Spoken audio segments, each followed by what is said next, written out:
Example number 3, reasoning about the characteristics of graphs of polynomial functions. Sketch the graph of a possible polynomial function for each set of characteristics below. What can you conclude about the function with these characteristics? First things first, before I forget, I just want to put in a scale here. So 1 and 1.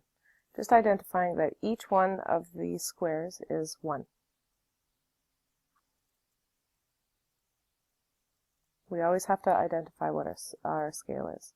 We want to label this x, and this is y, our x-axis, and our y-axis. Very important. So A. What do we know about it? We say that the range is y such that y is greater than -2. The only graph that we've studied so far that is bounded, that has a bounded range, is going to be a quadratic.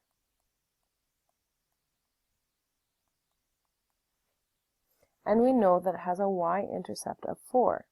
So if I would say that the range has to be greater than -2, so that means that it has to be greater than -2, and I know that I have 1, 2, 3, 4. This is where my y-intercept is. If I were to graph it, I know that I need to have, I'm just going to add this extra scale here. I know that I have to have my minimum happening at -2, and I can really pick anywhere here. Doesn't matter. I can pick here, and I know that it opens up. So this is my possible graph, but another possible graph could be this.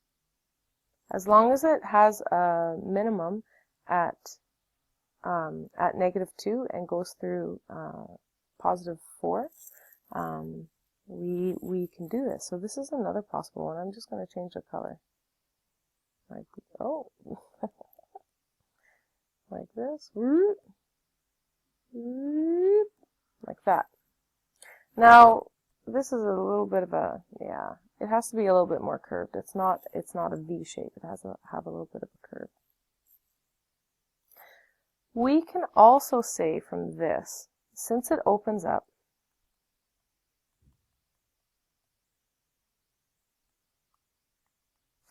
the leading coefficient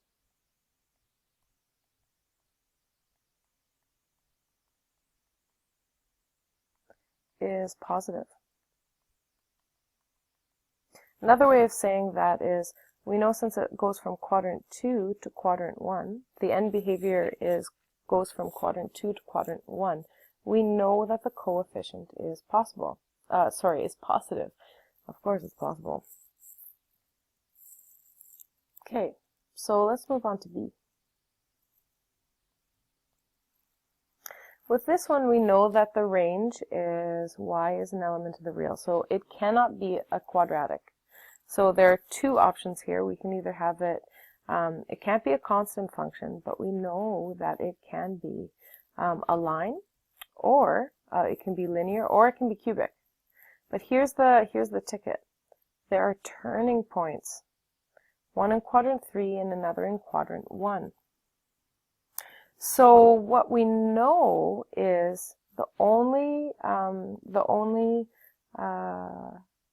function, or the only graph that we've studied so far that has two possible turning points is a cubic. So we know that it must be a cubic because it has two turning points.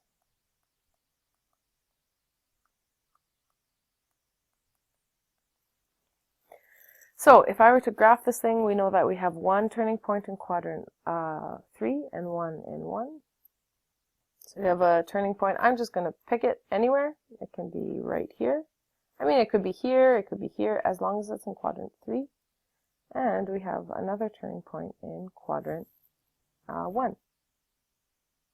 So if I were to graph it, I couldn't go like this. Okay, don't draw this one. I couldn't go like this because that means that it would have a turning point, two turning points in quadrant 3. We know that it has to change directions in quadrant 3 and quadrant 1. So the way that we would draw this is like this.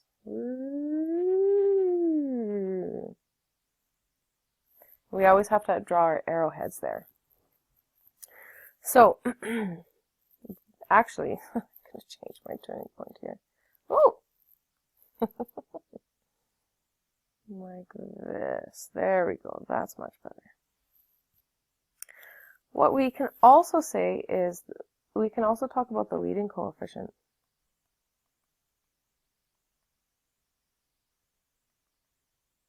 Now, is it positive or is it negative? Now I kind of forget. So let's go into our graphing calculator here, and let's graph a cubic with a positive leading coefficient.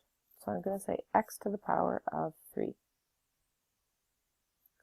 Oh, x to the power of 3. I'm going to graph it.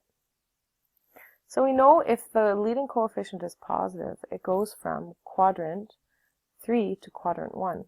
What happens if I insert a negative here?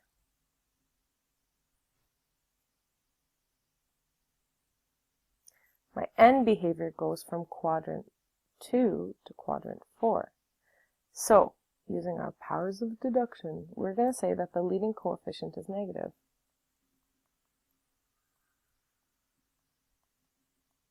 Why? Because the end behavior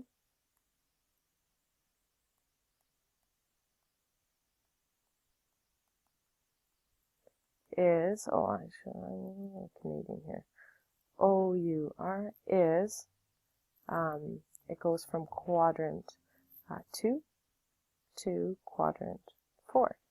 If the leading coefficient was positive, we know that the end behavior would be this way. It would go from quadrant 3 and squiggle up to quadrant 1.